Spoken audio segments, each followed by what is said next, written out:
Back. Hope you enjoyed our first talk of the morning. Hope you had a lovely lunch, a peaceful rest, and enjoyed praying the Regina Coeli with Father Lawrence Liu. Thank you, Father Lawrence Liu, for allowing us to be part of this and to spend some time in prayer with you and Our Lady. The speaker today is Leila Miller. Leila Miller is a Catholic writer and author whose passion is church teaching on marriage, family, human sexuality, and all moral issues.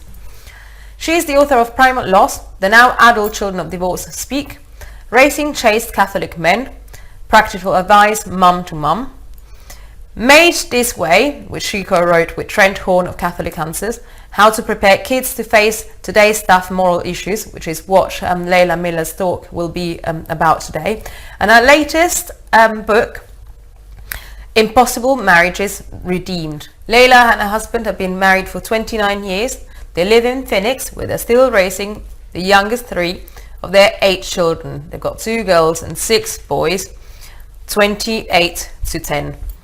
And they never forget to praise the Lord for the marvelous things He has done in their lives. Thank you very much, Leila, for being with us today. If not in person, virtually, in prayer and in spirit. We really appreciate the support that you gave us throughout this time of preparation. Thank you for your love that you've shown me over this period. It's been an honor to get to know you, and I really hope that one day soon, very soon, we will be able to welcome you in England properly and hug you. So over to you, Leila, and thank you. Hi everyone, this is Leila Miller, and I am so glad to be with you, but so very, very sad that I can't be with you in the UK. And I really was looking forward to that and getting to hear all of your lovely accents, because you're going to have to put up with my American accent. A little bit crass compared to how lovely you all sound across the pond. Anyway, I am so grateful to Chiara for allowing me to still give this talk, despite the fact that I won't be over there with you. And that was actually going to be my first trip to England since 1984, when I was, I think, I was in high school. So this may be broken up into little snippets, or not little, but because I have kids downstairs and you never know if they're going to pop up or what's going to happen. So this is really interesting and it's going to be fun. So here we go. I kind of want to talk to you about finding your confidence, I think, in this culture. And the culture is so hostile to Catholicism and so hostile to our values.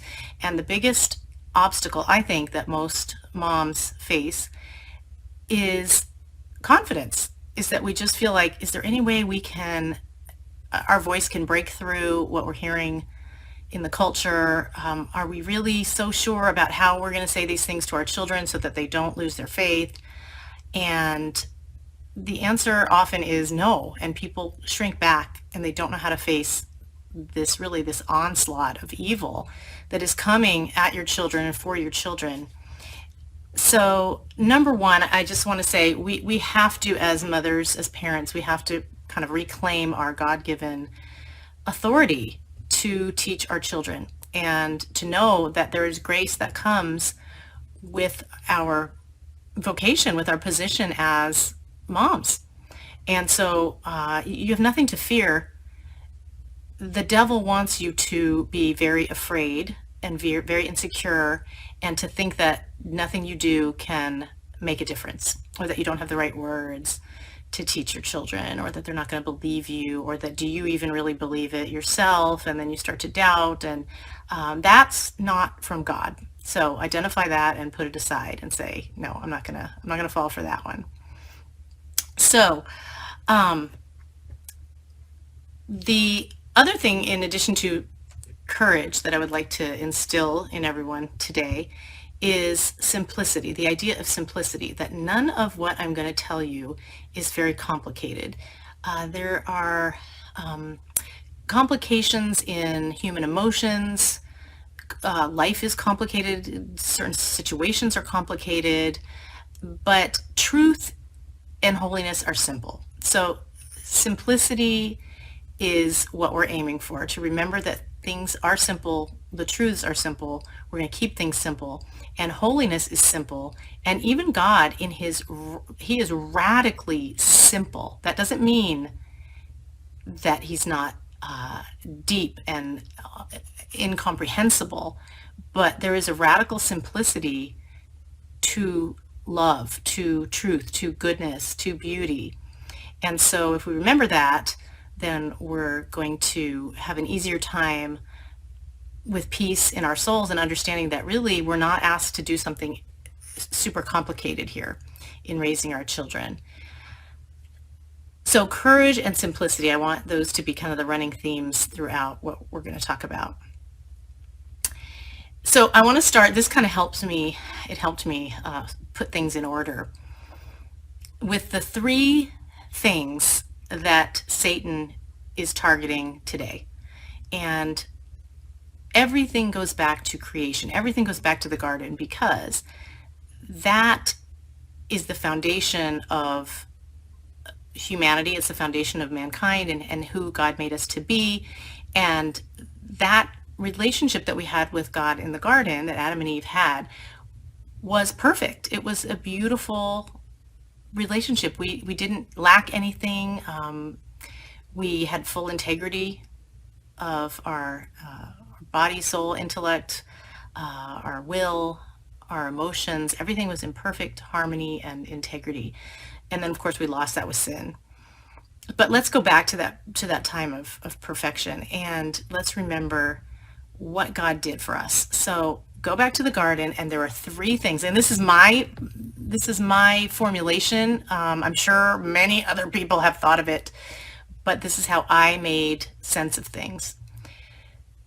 So in the garden, there were three things that God did when he created human beings, when he created human persons. So those three things were, first, he gave us life. He breathed life into Adam. And the next thing he did was he made us male and female. And then the next thing was that male and female actually was a marriage. That relationship, the first human relationship ever, was a marriage. So he created life, human life, he created male and female, and he created marriage. So you're going to kind of notice that those are the three things that Satan is attacking full force. And the first thing that we allowed the culture to take, and that we allowed Satan to win, is this idea of human life. So how did Satan undo the goodness of human life? Well, he allowed us to say, you could take life. You could take life. Abortion is a right. It's a natural right. It's health care. So he's undone life with the acceptance of abortion. A grave evil at the very basic levels of creation, of course. Number two, we're going to skip to marriage for a minute here, because the next thing he was able to do pretty easily after that, or around that same time, was the attack on marriage. That marriage, which has, I always say there's like three things that make marriage marriage. So the nature of marriage is that it's permanent, that it is procreative, and that it's conjugal. So how do we do away with those three things? Well, we accept divorce to do away with its permanence, and we have full-on accepted no-fault divorce, at least here in America, and I'm sure the UK has its version of that. Marriage is to be procreative or fecund. Fecundity, there's generation that happens through the marital act. There's a conception of children. That's natural to a marriage. It's fundamental to what God created. And so what do? Well, contraception. So we bring in contraception to make sure that it's not generative, it's not procreative. So that's the second strike against the nature, the very essence, the very nature of marriage. And then the third thing that we've done to get rid of marriage, the essence of marriage, is that we've said it doesn't have to be conjugal. You don't have to have marital relations to be married, because you can even be two guys or two girls, and they can't consummate anything. They can't have sex. It's actually biologically impossible for two men to have sex or two women to have sex. And so now we're saying that marriage isn't even conjugal. And what's really interesting to me, and actually I put this in the book Made This Way, I think I might have it in the first book, my first book as well, which is Raising Chaste Catholic Men.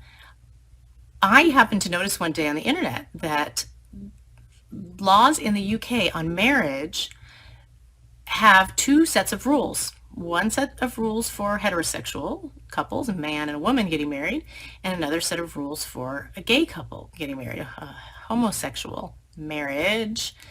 And that those were rules about nullity. So civil law, of course, has always recognized that some marriages can be null. And one of the reasons that marriage has been null forever in civil law is because of non-consummation.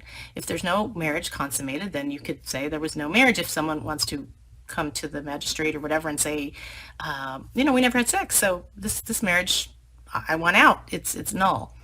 And that would be a reason for nullity. That's also a reason for nullity in the church, but civilly as well.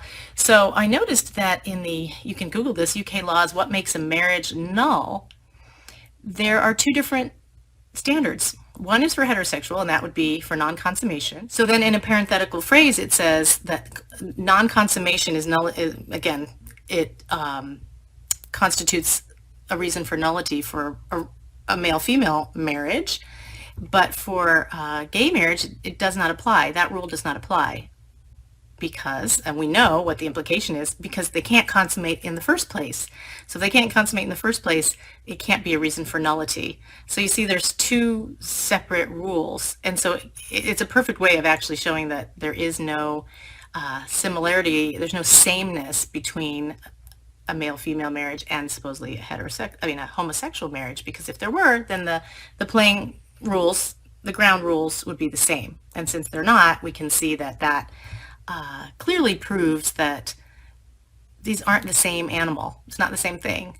So you can't have two sets of rules for the exact same law or the exact same institution of marriage. But anyway, so we got rid of conjugality. So in that sense, Satan won for now. Culturally, marriage, he's able to destroy marriage. So he's destroyed life through abortion. He's destroyed marriage through the things that we just mentioned. He got rid of all the nature of marriage. And then the last thing is male and female. He created us. And so that has been the next big thing, which is male and female. Well, we don't know what that is. That's actually fluid. It's up to you to decide. It's up for every person to figure out. And just because you're born with this set of genitals, biological sex means nothing, and everything is fluid. So he's also gotten rid of male and female.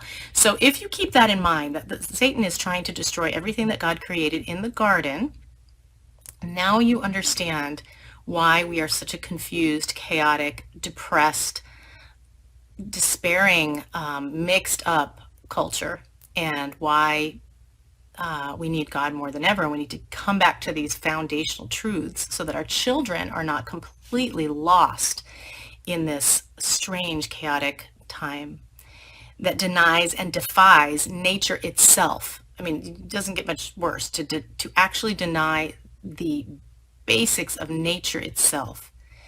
And I will say, even things like, this whole transgender thing, it's so embedded in our nature to identify male and female that one of my favorite writers, Tony Esolen, Catholic writers, he said, it's so basic to us that that whether or not someone is a male or a female is the first thing we notice about them. It's the last thing we forget.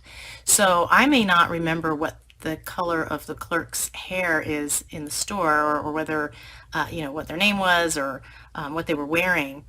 But I am going to remember whether I talked to a man or a woman. It's one of the first and last things. very foundational. And that's why it shakes us up so much if we see someone who's just completely androgynous. It's not natural. It seems so unusual, and it kind of is unsettling. And I find this a masterstroke in the Passion of the Christ, that Mel Gibson set up the Satan figure as a very unsettlingly androgynous creature. If you notice, that was why you were unsettled by that. Very androgynous. So that's in our nature. If you can remember that, then you can, in simple ways, begin to lay foundations for your children, because again, this is natural for them to understand. Life is good, marriage is good, male and female is good. It's in their nature to know this. So so keep that in mind. Another thing that I just want to talk to you about is the 3 types of parenting. So there are 3 types that we talk about. Trent Horn and I in Made This Way. There's the permissive parent, and we see a lot of those these days. And those are parents who really almost seem to be almost afraid of their children, and they almost seem afraid of losing their children's love. It's very, very common these days. So that makes them permissive. And then another way that you could be a permissive parent is just really not having being a moral relativist and not having any grounding yourself in the truth. And so then you become let my child do whatever makes him or her happy. And of course, it'll never actually lead to happiness, but that's what the permissive parent thinks. And the permissive parent usually is taking care of his own passions and needs, and then doesn't seem to oversee a lot of what the child does. So that's the permissive parent. You don't want to be a permissive parent. Not good outcomes usually. Very confused children, especially if the moms are like the cool mom that wants to be really cool. It's like nobody wants to have the mom who's the cool mom. It's just cringeworthy. You want your mom to be dignified in some way and not trying to act like a teenager or dress like a teenager.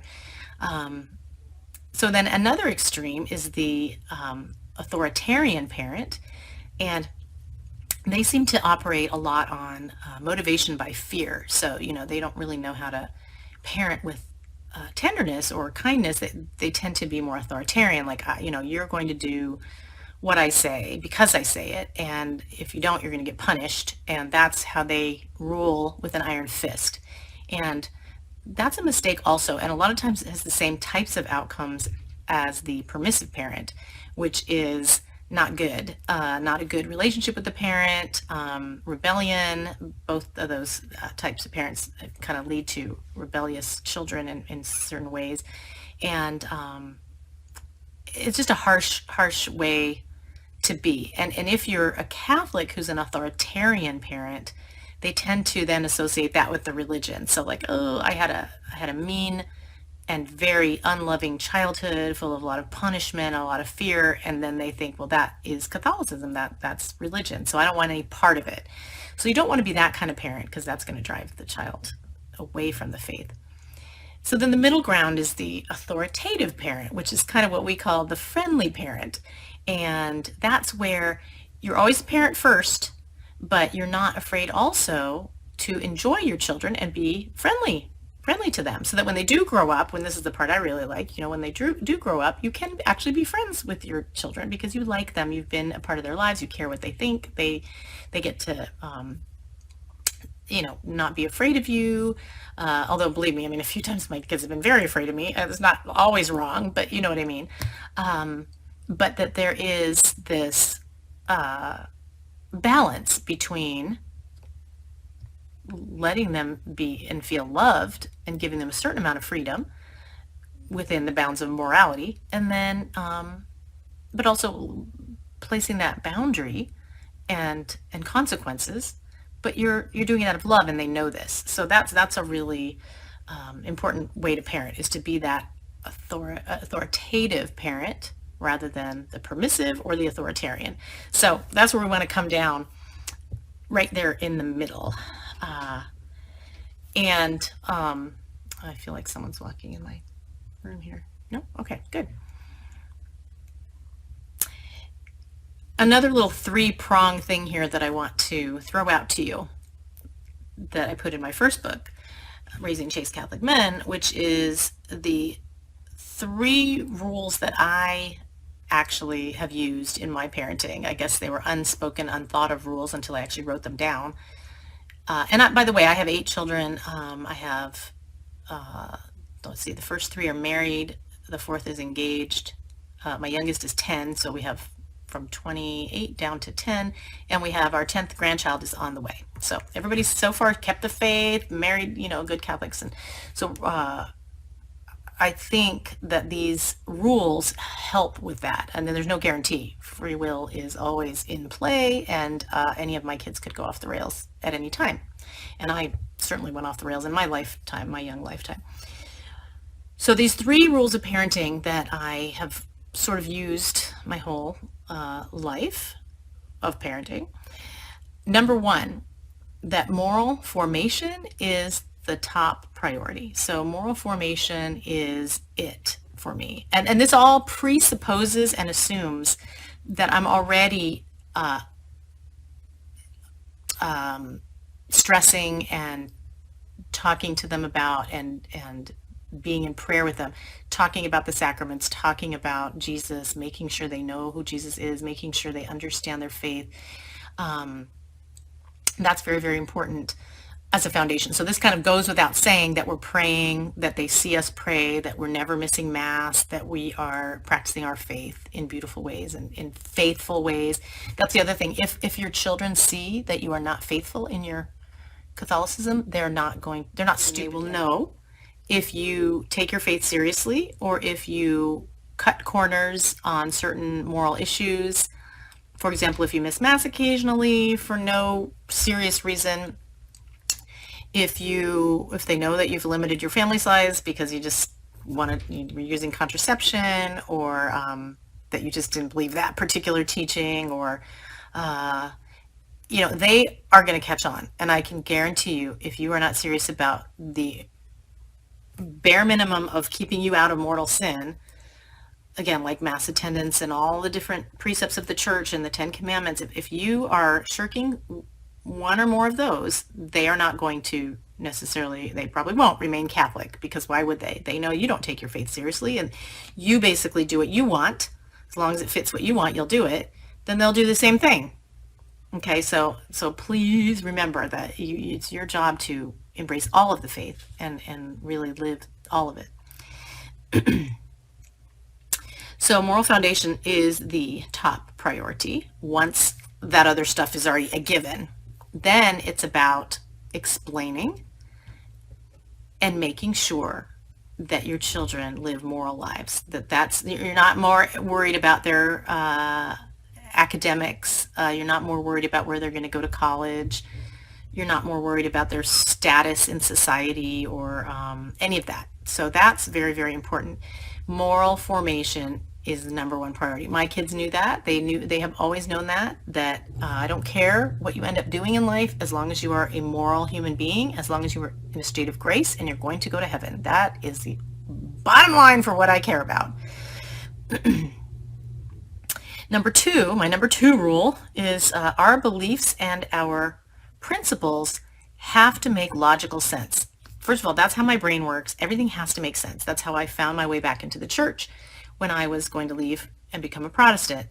My mother said, find out what you're leaving before you leave it. I had been poorly catechized in the 70s and 80s. I found out. I actually then, she handed me a book of apologetics. I started to see that this was all logical. It's logical. No one ever taught me this, but oh my goodness. So things started to make sense. And if you pull one thread, everything falls apart, right? So all the tapestry of truth has to be in place. And so that is what your children need to see. Like, all this fits together. It fits together in one big tapestry of truth. So that's number 2. Your beliefs and principles have to make sense. And so therefore, if they come to you with a question and you don't know the answer, you can't just say, because the church says so, or you can't say, I don't know. I don't really believe it either, but the church says. Well, you can't do that. You have to find them the answer. And if you don't have the answer, go to Catholic Answers, go to the saints, go to any number of places, especially things, it's harder to trust things that say they're Catholic nowadays, but anything kind of this 1960s, you're going to find a real consistency there, and those questions will have been answered. And with things like modern day issues like IVF or contraception, things like that, even though contraception's been around forever, but there's good stuff on that, but just make sure you find a sound person who's really going to be faithful in those moral issues. So, and that's part of why we wrote our book, to make it really simple for you to understand the church's teaching and then how to apply it to teaching little kids and then big kids. So that's number 2. It has to make logical sense. And number 3, nothing is off limits for discussion. So if your child comes to you and has a difficult question, you cannot, I don't care if you have to act, I don't care if you have to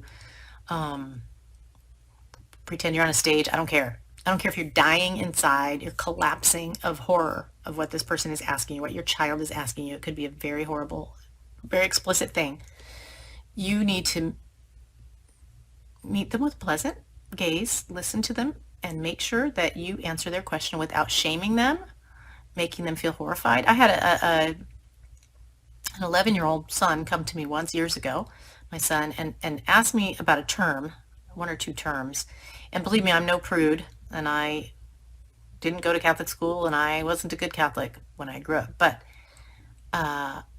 he asked me something that I would have never expected out of the mouth of any sixth grader.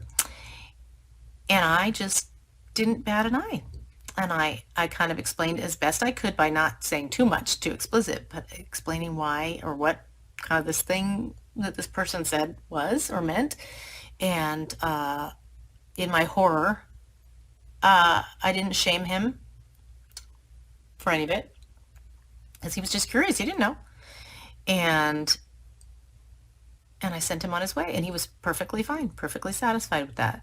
And he knew that anytime he had something come up again that was horrifying or, difficult, he knew that he could come to me and that I would answer him and give him the truth, and that I would not shame him. Now, that's what we want, because the first time we shame our child for asking a question, or the first time they see on our face, you're asking me what? They're not going to come back to you. They're not going to come back to you. They're going to go to the internet, and they're going to go to their peers, and that's not where we want them to be. And I'm sorry about this lighting. I don't know. Okay. The sun is changing here. So when I say nothing is off limits for discussion, I mean that. And I also want to say that, and your kids will know that too, by the way, once they figure that out, they're not going to go to anyone else. They're going to come to you.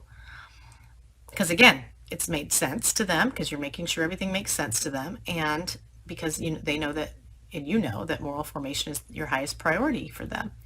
So they will trust you.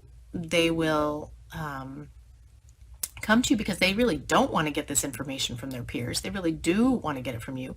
If they're too young to get explicit details about something, you can say that. Say, you know what, you're too young for me to tell you everything about this right now, but I will when you're old enough. But right now, and then you give them a kind of a generic or kind of a lesser or a more age-appropriate answer.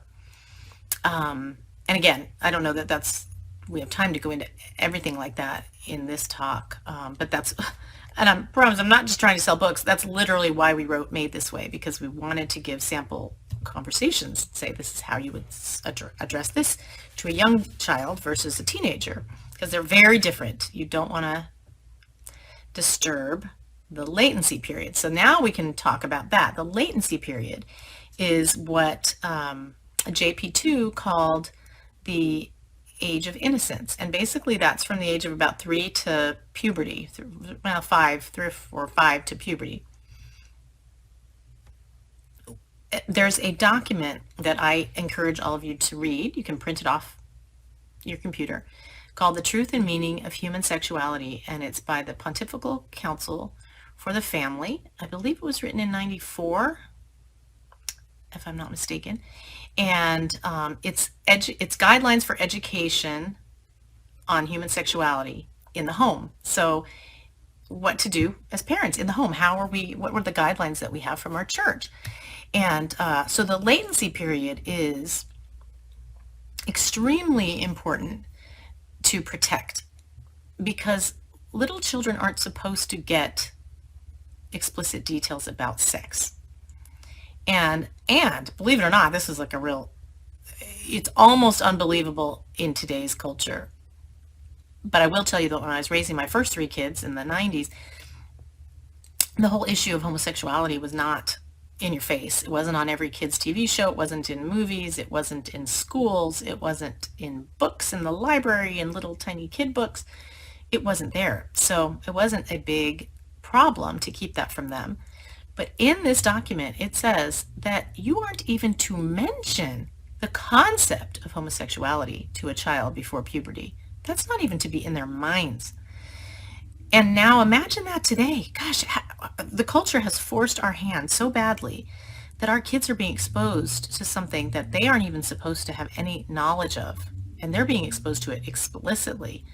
So we have a real issue on our hands. So we have to try to protect our children and their innocence. And that's our obligation. And that document is chock full of words like duty, obligation.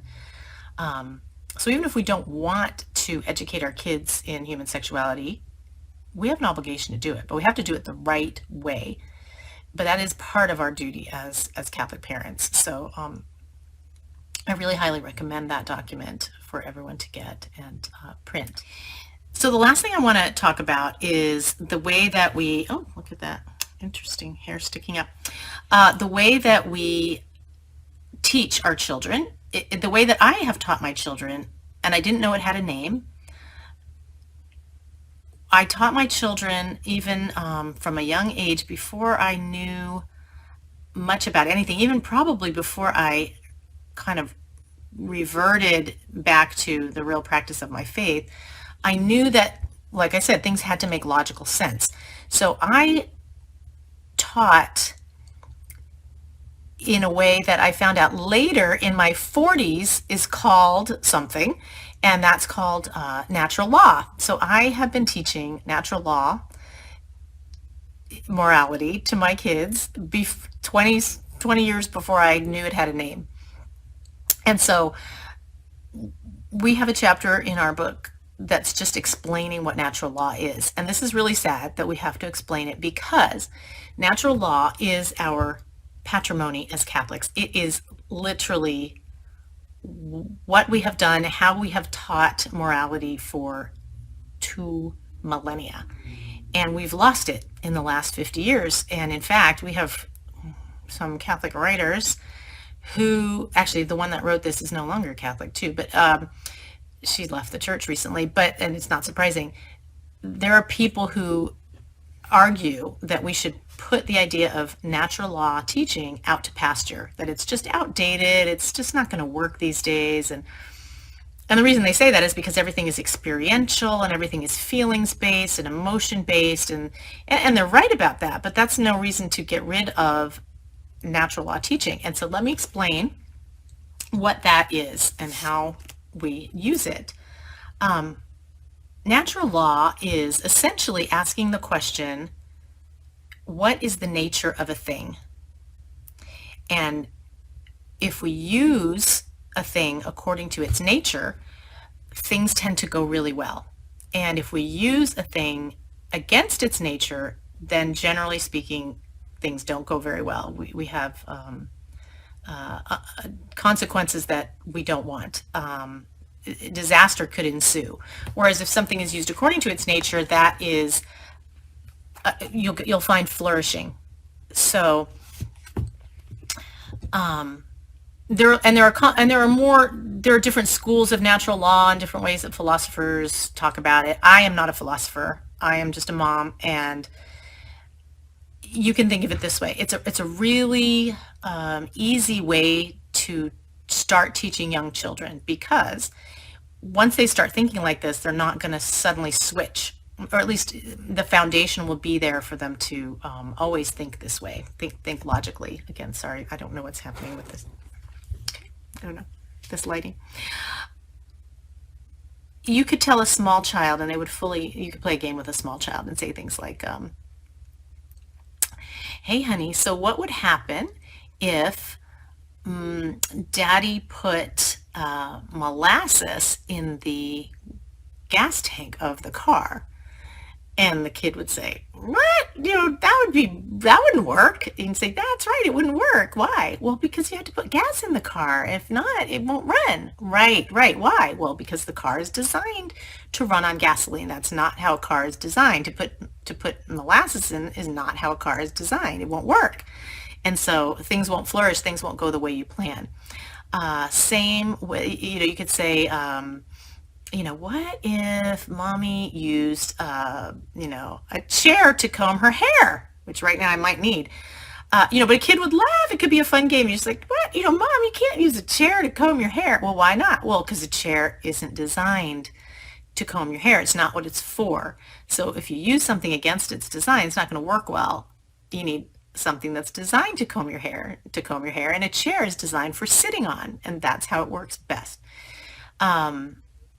Same with, if I used a spaghetti noodle, a cooked spaghetti noodle to sew on a button instead of thread, oh no, that's silly, Mom, that's not going to work. That's right, it's not going to work.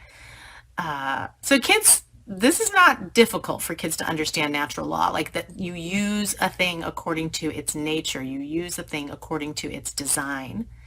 And so human beings, remember, go back to the garden, human beings are made with a nature. Human beings are made with a design. Um, so, male and female, he created them. If we want to say that's not right and that's not how he created them, we're going to come up with a real big mess, and we have.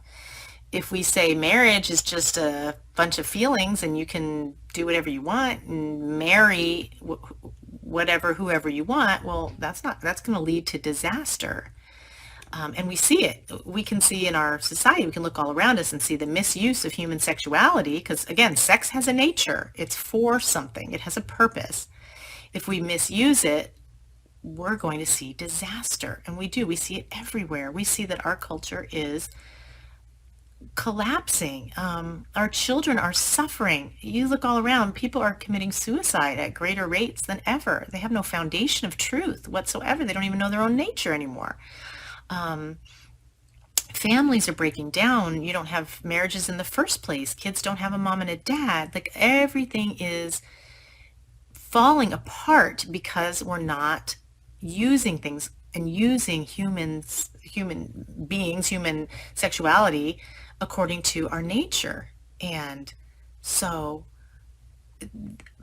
teenagers especially, I mean, if you start teaching kids at a young age to think logically like this, they will understand. And teenagers even, you can have them look around. You can teach them the things you need to teach them and then have them look around and say, how is it going? How is it going when we're not using things the way that God made them to be used? And when our nature is being denied and the nature of who we are as human beings and as sexual human beings is being denied. And they can see it. They can see that their friends are miserable. They can see that there's just so much cutting and drug use and drinking and sex, promiscuity and abortion and suicide. They can see it. They can see it. So we just have to put it in context for them. And again, you have to have the confidence to do that and know that you're right because that's how God created things. And so, so natural law, I want to give you a little line from, I think I want to say this first, what natural law is not. Natural law is not the laws of nature. Okay, we're not talking about science like, the laws of nature are that, gravity. Well, yeah, that's what happens in nature. But we're talking about the moral way that we use things. So we have this line in here. For example, the law of gravity, which is science, describes how a falling bomb accelerates towards the earth. Natural law, which is morality, tells us whether it's right or wrong to drop that bomb on a certain target. So that's the other thing. Natural law can also be defined as the universal moral law. So it applies to everybody. It's the moral law. It's the design of things that applies to everyone and how we use morality. So and it's just as wrong for an atheist to commit adultery or abort a child as it is for a Catholic. Those are natural law issues. And same with marriage. Marriage is a universal. That's why Buddhists have always gotten married. That's why Hindus have always gotten married. It's innate in the natural law. Those 10 commandments are really for everyone, because it's the moral law. And again, I don't have time to get into why it's different from, the doctrines of the church, such as going to mass. Well, you wouldn't impose that on everyone because that's a revealed truth. But the morality of how we live is for everyone. Natural law is not what happens with other mammals. If it is, then we could eat our young and we can rape at will. So that's not natural law either. And it's also not what feels natural to me. Because then, it feels natural to me to go in and eat an entire mound of cookies in one sitting. That's not really moral. That's gluttony. Or a man could have a propensity to have sex with many women that aren't his wife. That's his natural feeling. Well, that's not what we mean by natural law either. So it's the universal moral law, whereas we use something according to its nature and its design. And that's how we've been teaching morality in the Catholic Church forever. And we need to get back to that because it makes sense. In a world that's full of feelings, we need to get back to truth and logic and reason. So I hope all that made some sense. I'm just sitting here in my room babbling and missing you guys in person because it would have been absolutely wonderful to talk with all of you. Bottom line, and I'm just going to leave you with this. The world has rejected Christ because the world rejects the cross. Nobody wants to suffer anymore. Nobody wants to persevere in any type of suffering, in any type of commitment to something that makes them uncomfortable. And so we have been brainwashed into thinking that if something hurts really bad, then it is not good for us. And yet Christ tells us, you take up your cross and you follow me. And we know where his cross led. It led to death. It led to, horrible suffering and death. And yet what that really led to ultimately was redemption and salvation. So if someone is whispering to us, look, it's just too hard, it's too much suffering, no one should have to do it. If they're saying that to your children, no, we are different this way. We are different because we embrace the cross. We're not afraid of the hard things. We're not afraid of living according to not our feelings, but according to the virtues. And the virtues are very difficult, especially at first, and they hurt. And yet, if you teach your children that this is why we're different, because we are here to show the world a different way that will lead them to something wonderful, rather than to what we're seeing all around us, this chaos that's leading their friends into something just really, really more painful, even though it promises happiness on the front end. It's not going to end up that way. So what we need to teach our children is to act according to their nature, which can be very painful at times. But if we act according to human nature and according to the natural law, we will end up being fully human. And that is the goal, is to be fully human and then to unite ourselves to God and to be with him forever in heaven. And Jesus taught us how that looks to be fully human.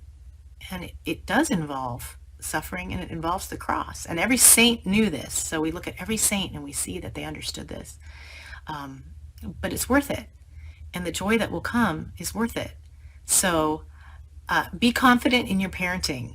The sooner you as a parent become a saint, the better chance that your child will also become a saint and will grow in holiness. Because even if things are going wrong with your children, if you become a saint, James 5:16, the prayers of the righteous avail much. So the saints' prayers were more powerful than mine and possibly yours if you're not a saint yet. The closer we are to God here on earth, the more powerful our prayers.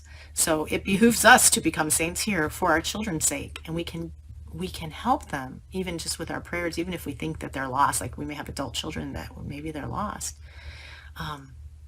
you're not powerless. There's great power in becoming a saint. Ask Saint Monica. So never be without hope.